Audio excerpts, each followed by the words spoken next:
What's up, guys? So on the weekend, I picked up a Tipex Exalt shroud from my paintball store out here, ANS Gear. They have the Tipex Exalt shrouds. They're like half off right now for like November Black Friday kind of sale stuff. So I picked up that shroud. That's why I have the red one and the dark gray one on my two Tipex pistols. Instead of like $35, they were like $17.50 or something like that. I've been eyeing those for a while.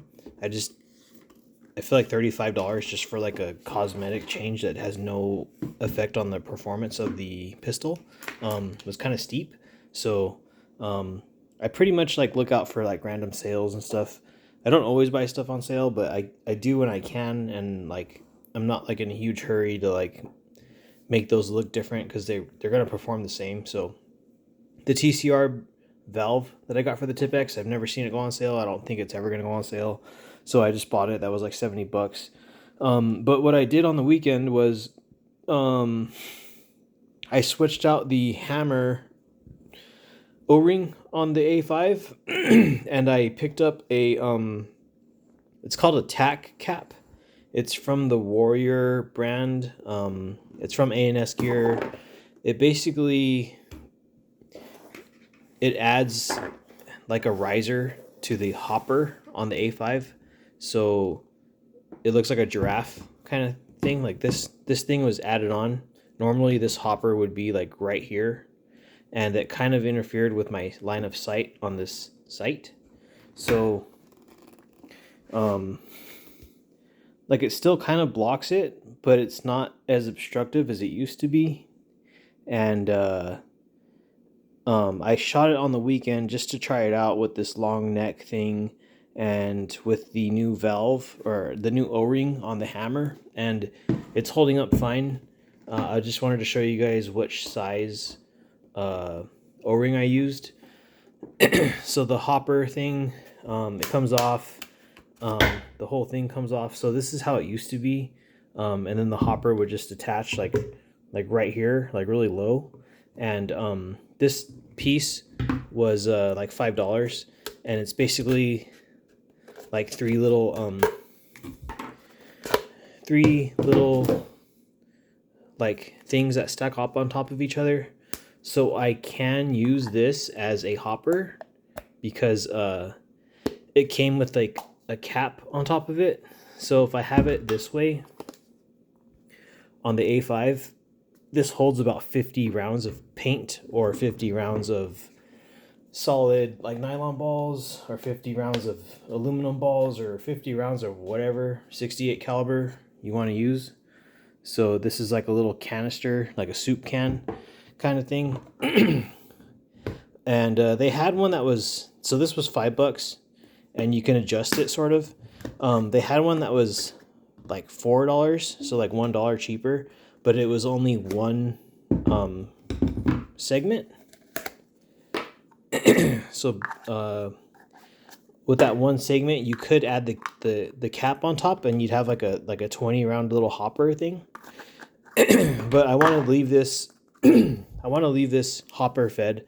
I wanted to have the functionality of having 200 rounds at my disposal, and because yeah, this thing holds 200 rounds, so I can run it like this, and it still kind of blocks off the sight, not as bad as it used to, but I'd only have 50 rounds using this little can thing.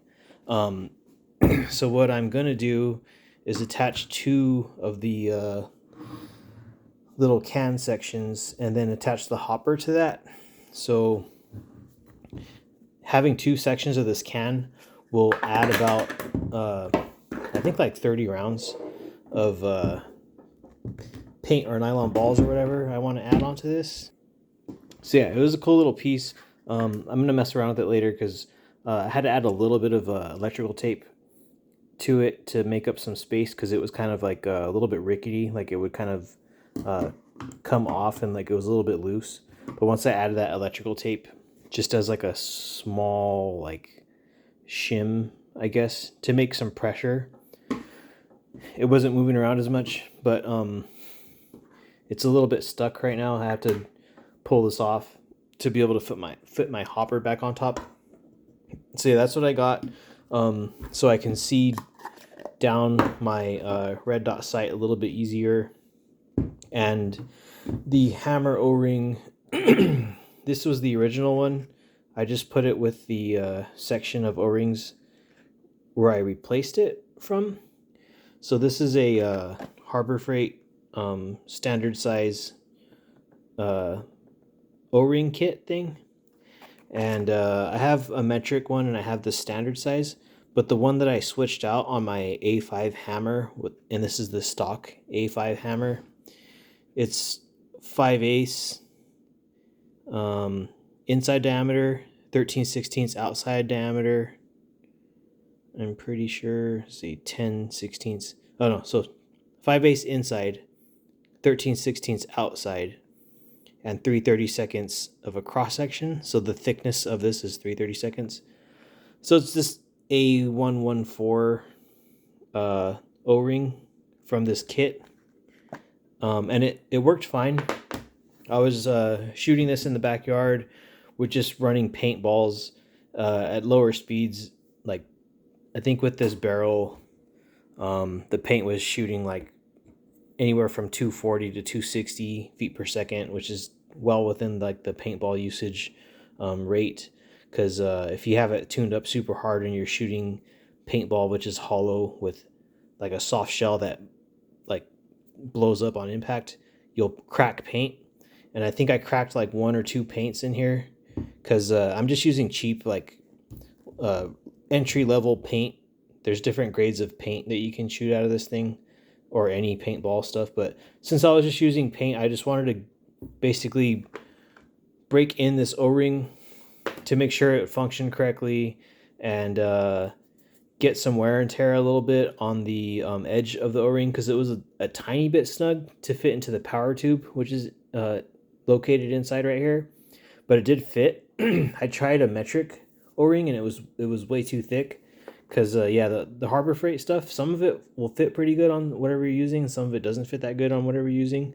I am able to use the metric sizes for the Tippmann gas lines, the brass tubes that go from the CO2 puncture area to the regulator, and the ones that go from the regulator to the valve. I don't know exactly what size it was, but they did fit.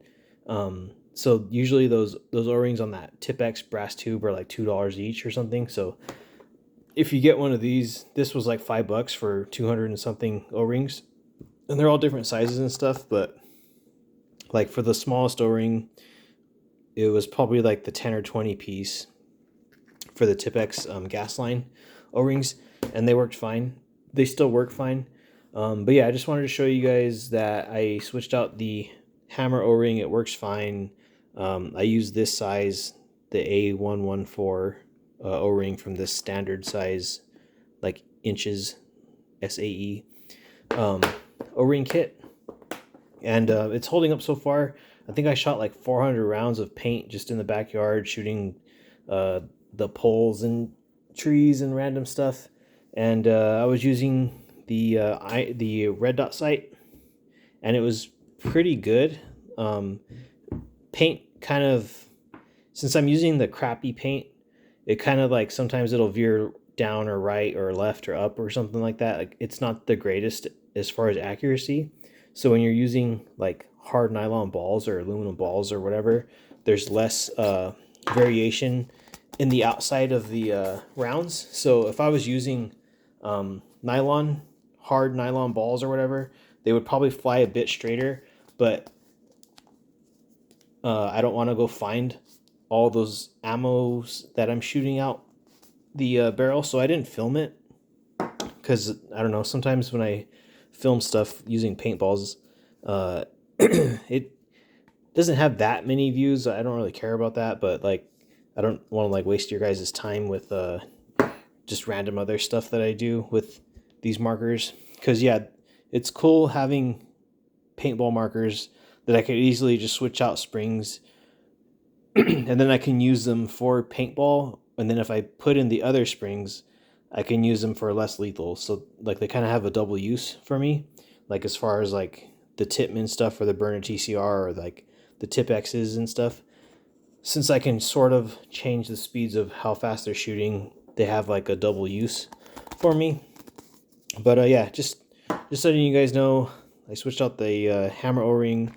It's from this kit. It worked fine. And I'll be messing with springs and all that stuff in the future. But for now, it's kind of like Thanksgiving time out here in the US. I'll probably be making like a little bit less videos because I have like Black Friday shopping and all that stuff I want to do. So yeah, thanks for checking it out, and I'll keep you guys updated on whatever I do with this thing and show you what it can do. So yeah, have a good one.